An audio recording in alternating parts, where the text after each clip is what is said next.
নমস্কার, সোজা সাপটা সুব্রতয় আপনাদের স্বাগত। যা বলবো সোজা সাপটা বলবো।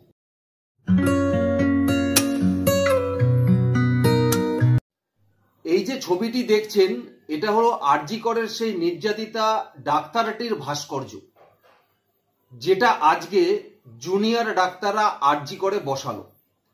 তারা পূর্ব প্রতিশ্রুতি মতোই তারা আন্দোলনের সময় কথা দিয়েছিলেন যে আরজি করে তারা অভয়ার মূর্তি বসাবে।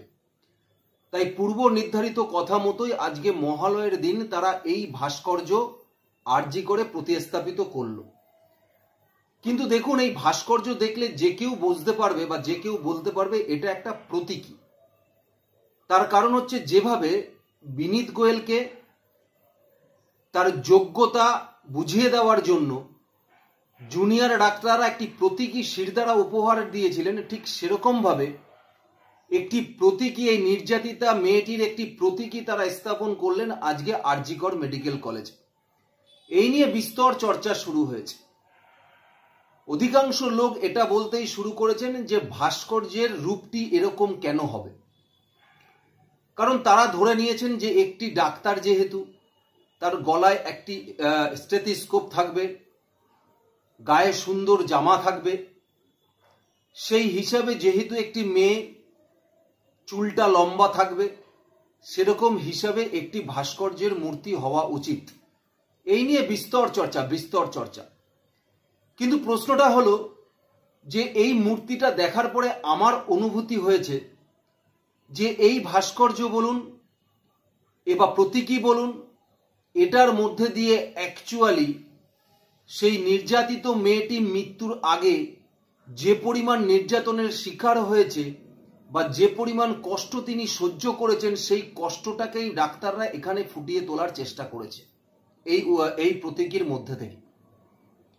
সত্যিই তো আরজি করের মতো মেডিকেল কলেজ, যেখানে সরকারের কাস্টাডিতে 36 ঘন্টা ডিউটি করার পরে একটি মেয়ে সেই হসপিটালের কর্তৃপক্ষের গা হেলাফেলার কারণে, বা হয়তো সেই হসপিটালের কর্তৃপক্ষরাই এর মধ্যে ইনভলভ আছে বা তার সতীর্থরা কেউ ইনভলভ আছে, তাদের দ্বারা পৈশাচিকভাবে অত্যাচারিত হলো, তাকে খুন করা হলো, এবং তার পোস্টমর্টেম রিপোর্টের পাওয়ার পর বা দেখার পর পশ্চিমবঙ্গের মানুষ হতবাক হয়ে গেছে যে একটা ডাক্তারকে কেউ এইভাবে নৃশংসভাবে খুন করতে পারে।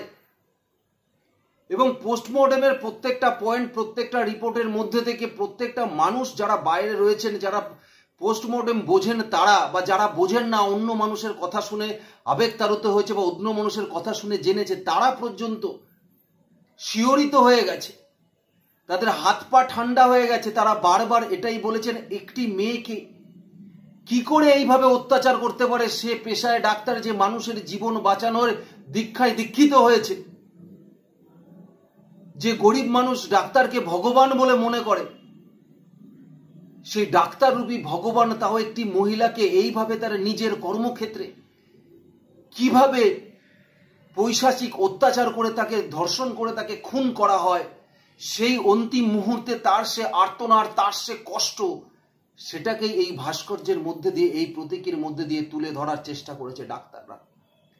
আর যারা বলছেন যে ডাক্তার হিসাবে তো এই ভাস্কর্য বা এই প্রতীকী তো একদম গ্রহণ করা যায় না, কেন গ্রহণ করবে? ডাক্তার হলে গলার স্টেথিস্কোপ রাখবে, সুন্দর পোশাক থাকবে, লম্বা চুল থাকবে। তারা চাইছে এই নির্যাতনের কথাটা ভুলিয়ে দিতে। কারণ যখন এই ভাস্কর্যটা আপনি দেখবেন, যখন এই প্রতীকীটা আপনার নজরে আসবে, তখনই আপনার মনে পড়বে আরজি করের সেই তিলোত্তমার ঘটনা, মনে পড়বে মৃত্যুর আগে তার সেই পৈশাচিক অত্যাচারের ফলে সে যে কষ্ট অনুভব করেছে, সে যে যন্ত্রণা অনুভব করেছে, সেইগুলো আপনারা অনুভব করতে পারবেন, সেইগুলো আপনারা কোনোদিন ভুলতে পারবেন না বা কাউকে ভুলতে দেওয়া যাবে না। তার জন্য এই প্রতীকী, তার জন্য এই ভাস্কর্য। যীশু খ্রিস্ট ক্রুশবিদ্ধের যে ছবি আপনাদের সামনে আসে, সেটাকে আপনাদের কখনো মনে হয়নি যে এটা অসংবেদনশীল? সেটা নিয়ে কেন প্রতিবাদ তাহলে কেউ করেননি? কিন্তু এটা নিয়ে আপনারা প্রতিবাদ করতে নেমে পড়েছেন। তার কারণ হচ্ছে কি? কারণ সরকার প্রথম অবস্থা থেকেই মানুষকে এই আরজি করের ঘটনা ভুলিয়ে দিতে চেয়েছেন। তার জন্য সরকার বারবার বলেছেন সবাই উৎসবে মাতুন, উৎসবে মাতুন।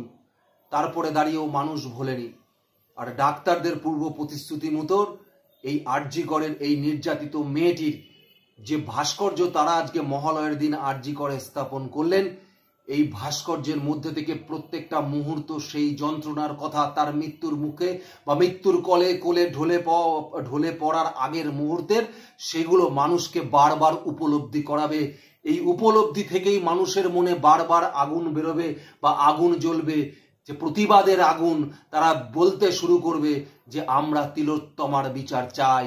এবং এই ভাস্কর্যের মধ্যে থেকে এটা প্রতিফলিত হয়েছে, যারা যারা এই ভাস্কর্য দেখবে তারা বারবার বলবেন ধর্ষকদের শাস্তি না হওয়া পর্যন্ত তাদের কণ্ঠে একটাই আওয়াজ থাকবে, উই ওয়ান্ট জাস্টিস, অভয়ার বিচার চাই। তাই এটাকে ভুলতে দিলে চলবে না, এটাকে কোনোদিন ভুলতে দিলে চলবে না। তাই আমি 100% সমর্থন করি জুনিয়র ডাক্তারদের এই স্থাপত্য বা এই ভাস্কর্য, এই প্রতীকী আরজি করে প্রতিস্থাপন করবার মধ্যে দিয়ে তারা যে জিনিসটাকে ফুটিয়ে তোলবার চেষ্টা করেছে, তারা সর্বোত্তভাবে প্রশংসনীয় বলে আমি মনে করি।